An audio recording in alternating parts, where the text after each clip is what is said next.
चलो भाई देखो अब मैं क्या करता हूँ। तो चलिए शुरू करते हैं। अंजना जी, ये मामला देश की गौरवशाली और वैभवशाली विरासत पर अतिक्रमण का है, जो सद्भाव की है, जो समरसता की है, जो सहिष्णुता की विरासत है, उस पर अतिक्रमण और आघात हो रहा है। यह सिर्फ कांग्रेस पार्टी के खिलाफ नहीं, ये मोहन भागवत जी के खिलाफ भी बोल रहे हैं। 3 जनवरी 2022 को भी मोहन भागवत जी ने को रेखांकित किया था, चेताया था कि हर मस्जिद के नीचे मंदिर खोजना बंद कर दीजिए। अरे पाताल लोक से खोज कर लाइए, खोद कर। बेरोजगारी इतनी भीषणतम कर दी, आसमान छूती महंगाई का इलाज निकालिए प्रधानमंत्री जी। अब तो राम भद्राचार्य जी को भी इन्होंने लगा दिया, मोहन भागवत जी की आलोचना कर रहे हैं आज वो। अब संत महंत देखिए, आप विडंबना देखिए।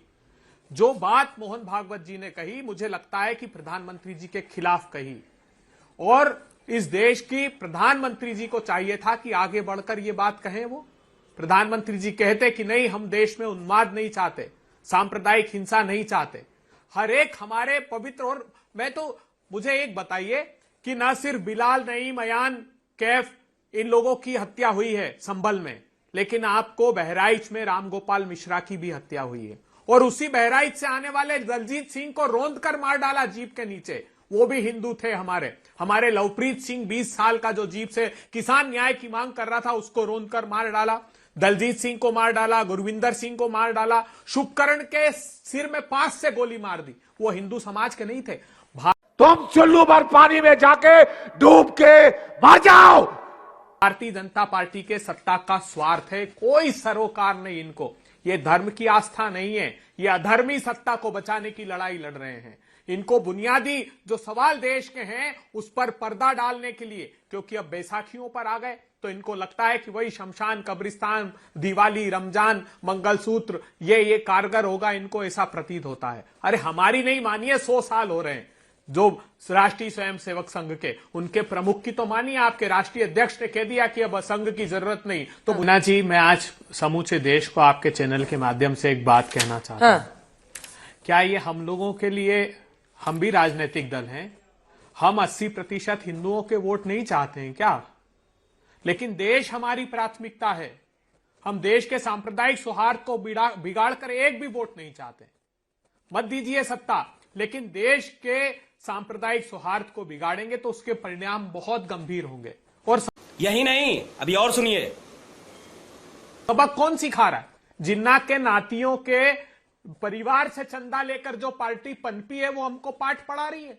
जो सैफुल्लाह फारूक जैसे आतंकवादी को टिकट देती है सत्ता की भूख मिटाने के लिए, तालिब हुसैन जैसे आदमी को मंच पर खड़ा करती है आतंकवादी को, तारिक अहमद मीर जैसे आतंकवादी को टिकट देती है, वो पाठ पढ़ा रही कि हम साहब मंदिरों को।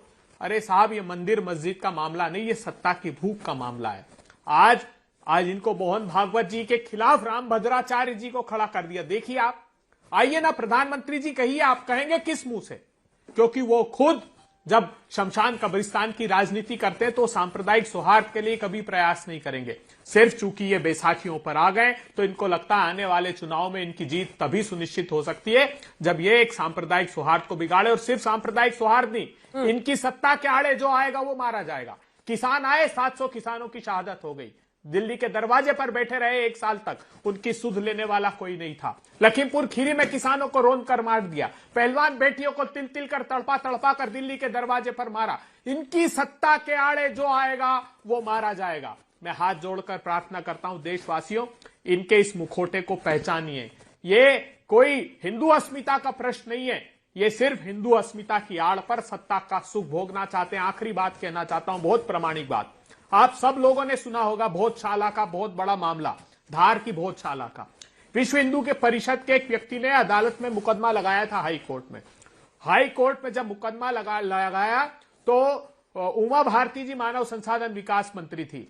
उस समय शपथ पत्र दिया गया उनके मंत्रालय के द्वारा, वो प्रमाण है कोर्ट में कि यहां अर्जुन वर्मन के समय की जो म्यूरल्स हैं वो लाकर रखे गए हैं, ये भोजशाला नहीं है। प्रामाणिक रूप से एफिडेविट दिया, लेकिन विश्व हिंदू परिषद के व्यक्ति ने वो केस विड्रॉ कर लिया।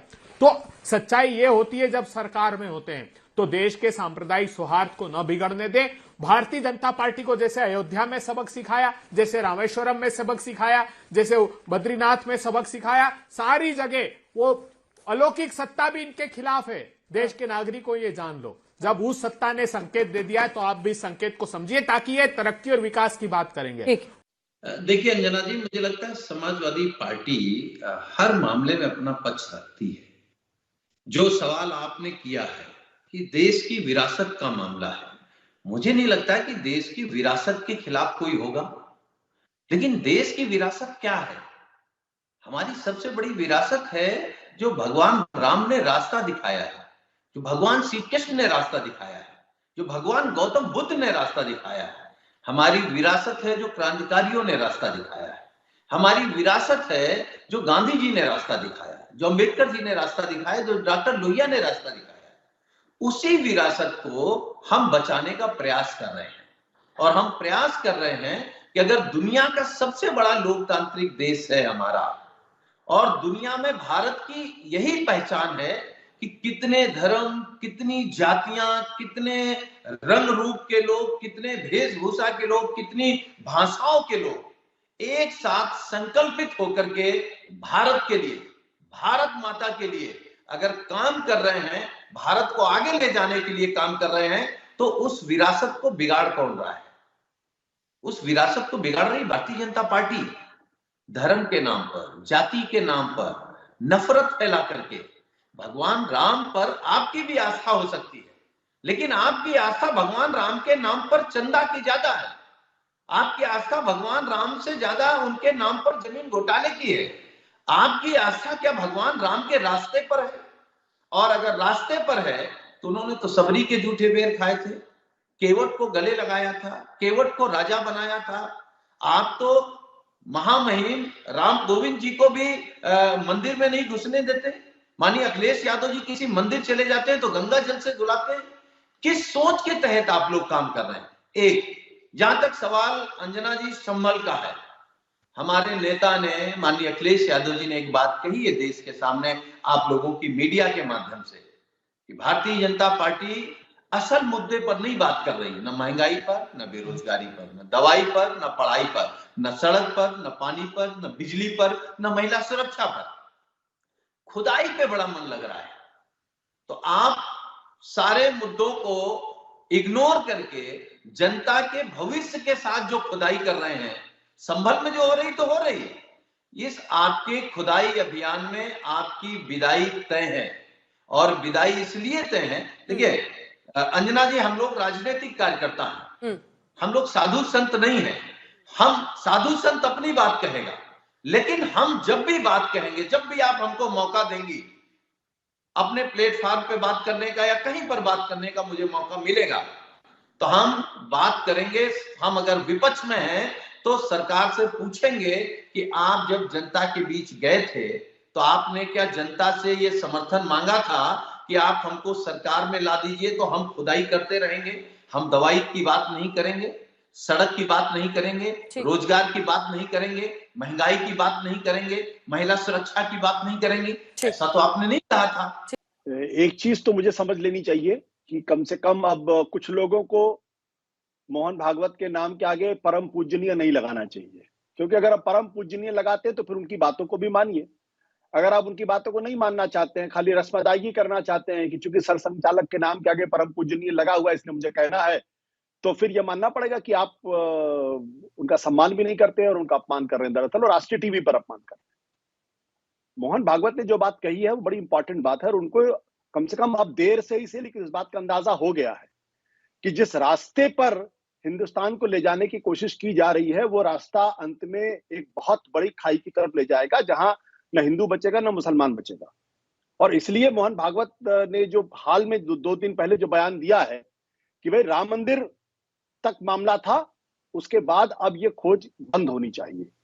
लेकिन अगर उसके बावजूद भी उत्तर प्रदेश के मुख्यमंत्री को लगता है कि संभल में खुदाई करनी चाहिए तो खोदिए फिर।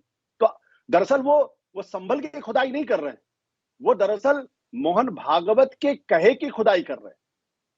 और इसलिए ये संकट आरएसएस के अंदर का संकट है कि एक तरफ बीजेपी के राष्ट्रीय अध्यक्ष कहते हैं अब तो हम समर्थ हो गए और हम सक्षम हैं, अब हमें आपकी जरूरत नहीं है।